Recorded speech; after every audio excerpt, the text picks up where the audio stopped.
Hey, what's up everybody? It's Josh with MoreDeadRecords. Today we're going to talk about the thing everybody wants to do in rock, everybody wants to do in metal. They want to have a big, fat guitar tone. Well, lucky for you, we're going to talk about the 5 things that you can be doing to fatten up your guitar tone. Guaranteed at least one of these things is going to transform your guitar tone today. I'm going to teach you how to get your guitar-driven tracks from this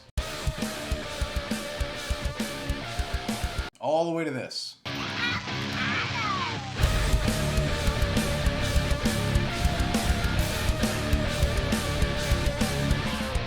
Let's get into it.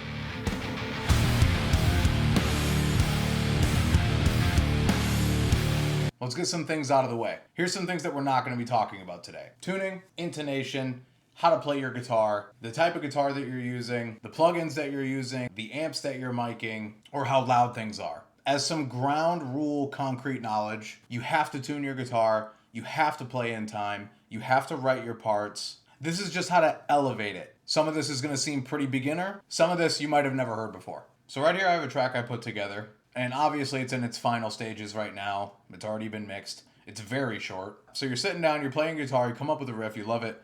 You punch in the drums, you record the riff, you put a lead on top, and that sounds like this.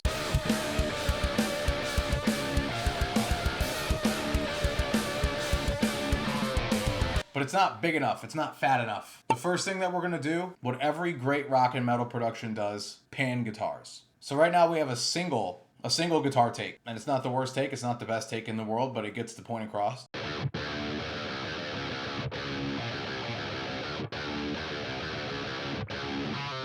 But it's not taking up the speaker like we want. It's not all around us. Something great productions do all the time. You're gonna do 2 guitars. One panned hard left, one panned hard right. Both separate takes. You want the subtle differences in each performance to create an organic and normal atmosphere. If we take 2 separate guitar takes of the same riff and we put them together, panned, it's gonna sound like this.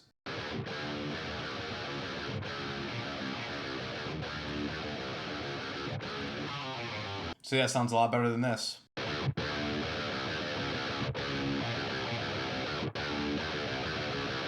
That one's easy. Pan your guitar tracks. Number 2, amp stack. Something we can do now really easily in the plugin world is to stack different styles of amplifiers. For example, this is my guitar track. I have the Archetype Nolly from Neural DSP on here with a default setting that I've tweaked. And this default amp is based off of a 5150 EVH style amp. And it is a killer tone. We already know it's tried and true. For me, the EVH tone screams Architects. It gives me a very Monuments, John Brown style. It's fantastic almost all the time. So I tweaked it to a way that I like it, but I want to thicken it up. I want to add another texture to it. So a really easy way to do that is to amp stack. So I pull out another channel and I add to it the Archetype Rabia from Neural DSP, and I use the high gain amplifier. So the high gain amplifier on the Rabia plugin is based off of the Kraken, which is a fucking gnarly amp, absolute powerhouse. Honestly, if a product has anything to do with Rabia, it's fantastic. And what we do is we duplicate the performances from the first EVH channel and we drag them over to the Rabia channel. Now we have 2 sets of the same performances, both panned side to side. Here's the Rabia plugin. Here's the Nolly plugin. And here's both.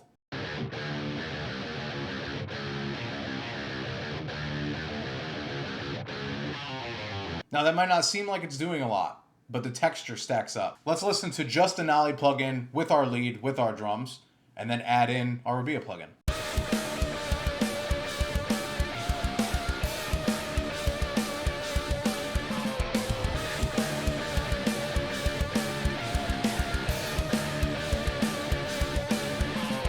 See, that's adding a lot of weight to our tone, pushing it a little bit further into the mix. And you might be saying, how come I don't just boost settings on the Nolly amp?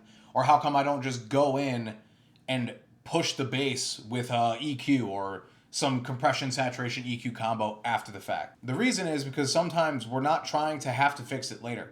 We're trying to get it right now. And also, tone experimentation is really fun. You can go as far as recording your right channel with your dead strings that you've had on for a year, and then changing your strings and doing your left channel with fresh strings. You can go as far as to duplicate the same performance onto 7 different amps, put them all at -20 decibels, and you could create one massive Frankenstein amplifier if you want to. That's the beauty of it. At the end of the day, beefing up your guitar tone, making all this stuff sound cool, is part of the fun of creating and not part of the end result of making something sound really crazy on the radio. Which brings us to our third technique, the thickener. I want you to imagine that you step outside after a long day of tracking guitar and you got your gallon of milk out there and you say to yourself, this is good milk.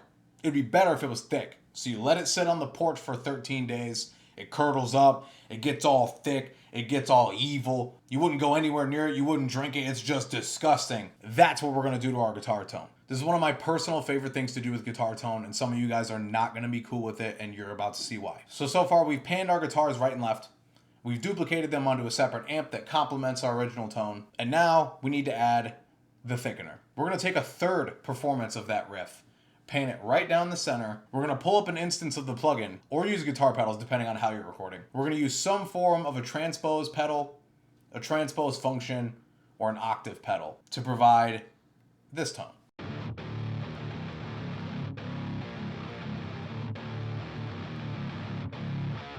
Gross. My personal favorite way to do this is to leave the tone normal but to add an octave pedal. If you're working with plugins but you want something organic or your plugins don't have an octave, a whammy pedal, or anything that can change the tuning of your guitar on the fly, you can paste that right into the DAW through your interface by plugging your guitar into the pedal and then that into the interface, sending it right into the DAW. Luckily for me, I have the Rabia plugin, which has an octaver. I use a full setting of octave down, so it's completely sub, and then I add a little bit of the up octave, which if you boost it sounds like this.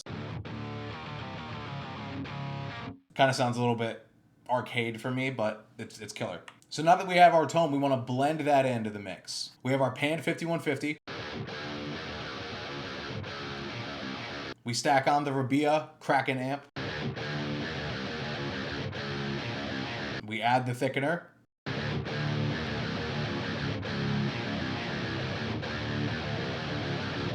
Let's listen to that with the lead and the drums.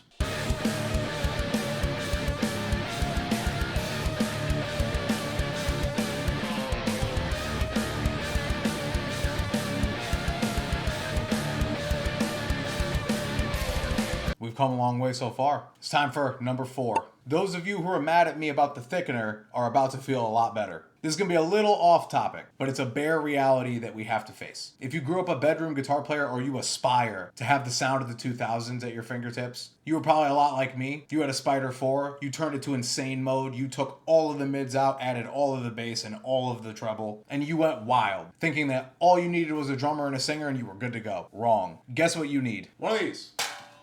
You need a bass guitar. No mix is complete without a bass guitar. A wise man once told me, and if he sees this video, he's gonna love that I remembered it. His name is Isaac. He told me the bass guitar makes the mix wet. And after I laughed about it, I realized what he meant. The bass guitar and the regular 6-string guitar or 7 or 8 string that you're playing mend together to create that wall of tone. They are one and the same. I've been producing music for a long time, writing music for other people, producing things at request, and teaching for a while now. One of the best things I ever did for my music was to realize the importance of what a bass guitar does. And even though I feel like I play bass guitar like a guitar player and not like a bass player, believe me, you would know the difference. I still feel like I'm adding so much more substance, power, and glue to every mix that I do without any added mixing. The bass will immediately change the quality of the music. So the 4th best thing that you can be doing for your guitar tone is to add a bass guitar. If you want it to play the exact same notes, play the exact same notes. If you want to use a pick, use a pick. If you want to run the bass through guitar amps, like I did on my last video, Oops All Bass,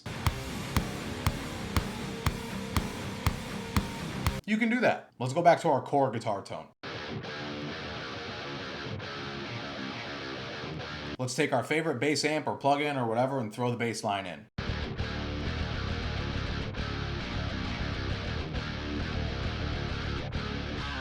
Now we have a wall of tone. Let's hear all of our guitar components put together. 5150. Stacked with the Rabia Kraken. With the thickener. And with our bass.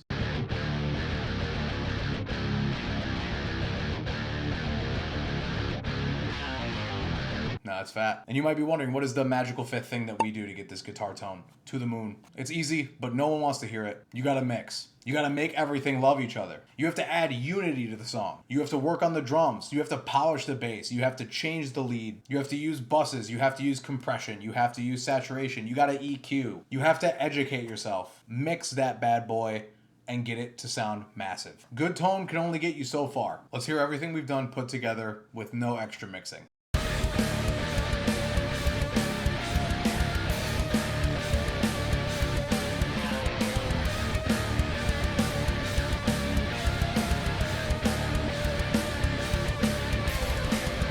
All right, let's hear that TLC, little bit of extra spice on top. Take this thing to the finish line.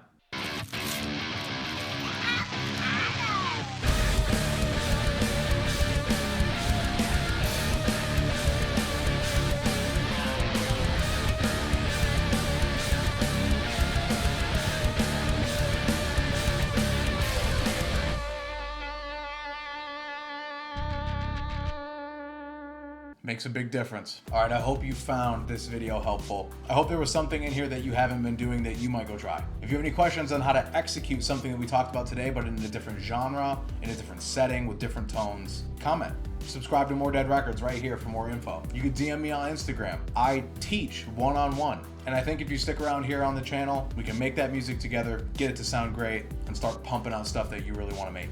I've been Josh with MoreDeadRecords. Thank you so much for being here. Let's get out.